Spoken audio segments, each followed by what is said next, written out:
Hey everyone, welcome back to the channel. In today's video, I'm going to walk you through how I set up my charts for the upcoming week, and I'm going to share my trading plan with you. I'll break down my key levels and some if-then scenarios that I use to guide my trades. If you'd like to get my levels every day, make sure to join my free Discord. The link is in the description below. And if you want to trade with me so you can see how I actually use these levels to trade, do that. I do that every morning. Come hang out with me daily, live trading here on YouTube. All right, let's get started.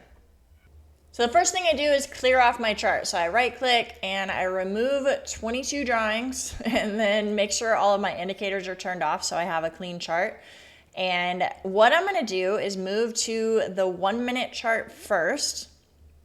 And then I'm going to mark off my previous week's value area high, point of control, and value area low. So I take my fixed range volume profile tool that's over here on the projection section, and I'll click once on the Friday evening close and then scroll all the way over to the Friday night open from last week. So let me make sure I got my date right. Sunday night. Sorry, yeah, Sunday night. All right, so I'll click there. And this is gonna calculate the volume profile for it. And I take my horizontal ray tool, click at the top of that white section, and then I have a section where I've saved my labels. So previous week value area high is what I label that one. Take another one for previous week value area low. Let me move that just a little bit. And then one more for the point of control. You can't really see it until I scroll over. So there's the point of control where that white line is. And the reason I mark off the levels is because I want to be able to delete this so that my chart can stay a little bit cleaner. Next thing I'll do is move back to the current day. And then I'm going to do the same thing, but for the previous session volume profile. So I have my indicator up here, SVP, and I have this saved for just the New York session. And I'll mark the same thing, value area high for this current session. A little bit of a different color that I have saved. Point of control is where that yellow dotted line is, and then one more for the value area low. And then I'll turn off that indicator. I will go to the daily chart and I'll mark off the daily high and low from the previous day. So take a line, mark that here for previous day high, and then one more right there for previous day low.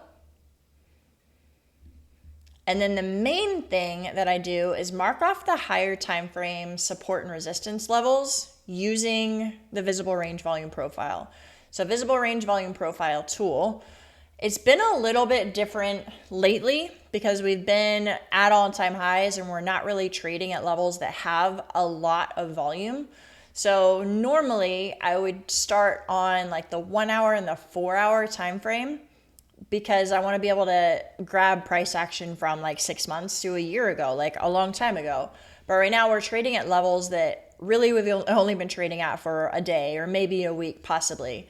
So normally, like I said, I'll start at the 1 hour or the 4 hour. But right now we don't have a whole lot of price action at the levels that we're trading at. So I'm going to go to the 30 minute so I can get a little bit more granular. And I might even move to the 15 minute.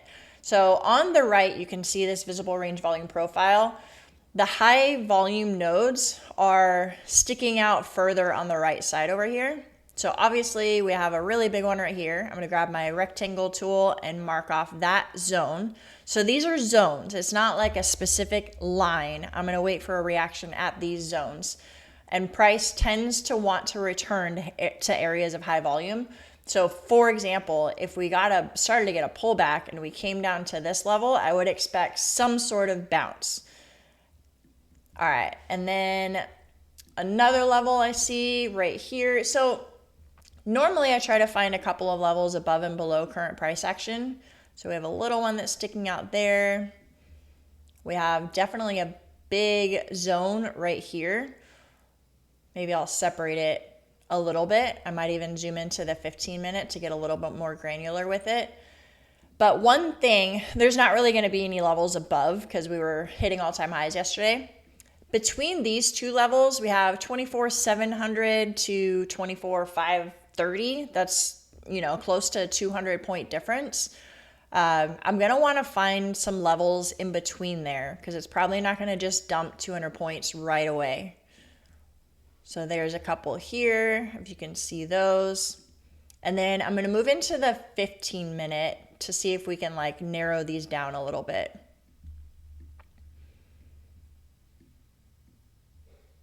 All right, so this one right here, I can actually probably separate these into two.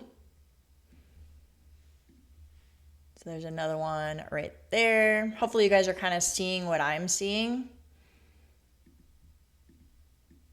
This one right here, I think I'm gonna narrow that down a little bit. I want to get as granular as I can on these.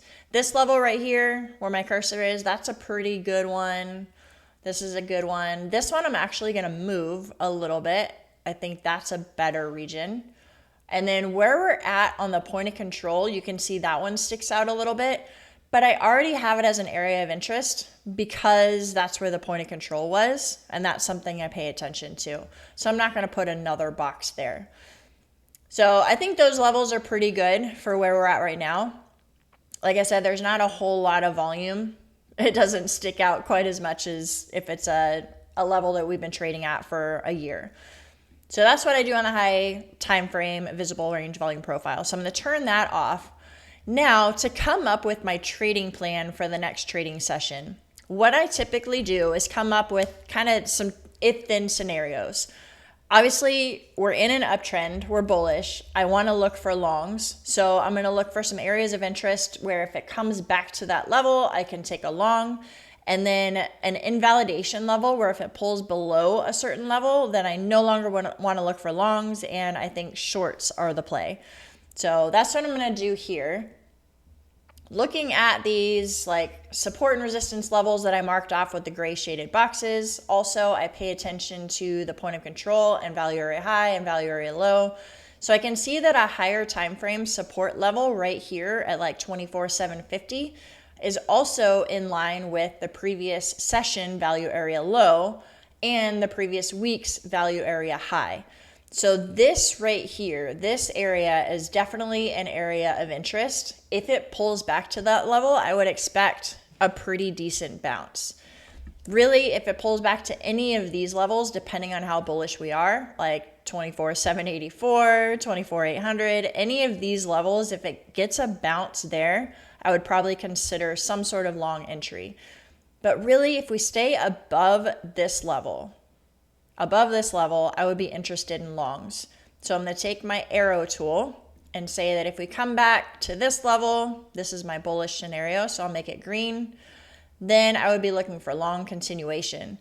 And normally I have some sort of resistance up here where I say this would be my long target. But again, we're at all-time highs, so who knows? I'm just going to put the green arrow up into the sky somewhere.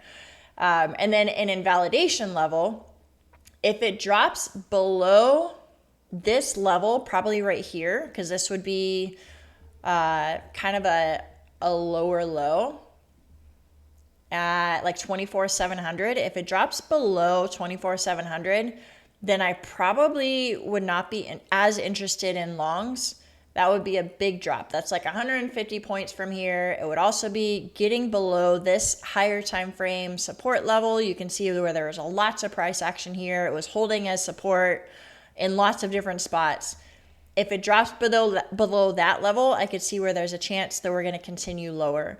So in this scenario, this is my bearish scenario. If it drops, gets some good selling pressure, and then it comes back up to this kind of 700 level that I have marked off, and it starts to have some selling pressure from there and show that it can't get back above it, then I can see some continuation down.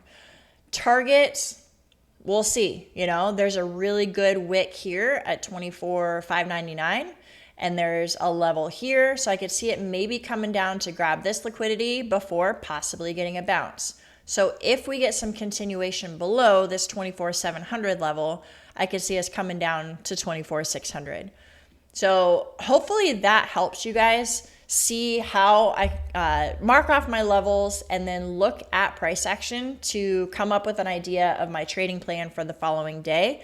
And then it's just a matter of being patient and waiting for those levels to get hit and waiting for a reaction at those levels to decide what trade we're going to take from there. If you guys do have any questions, definitely comment below. I'm happy to help and expand on any of these. And then as a reminder, like I said before, I do share my trading plan for free in my Discord every day. And then I trade live each day for the New York session too. So you can see how I actually implement and trade these levels to turn them into profit. All right, have a good one, you guys. Take care.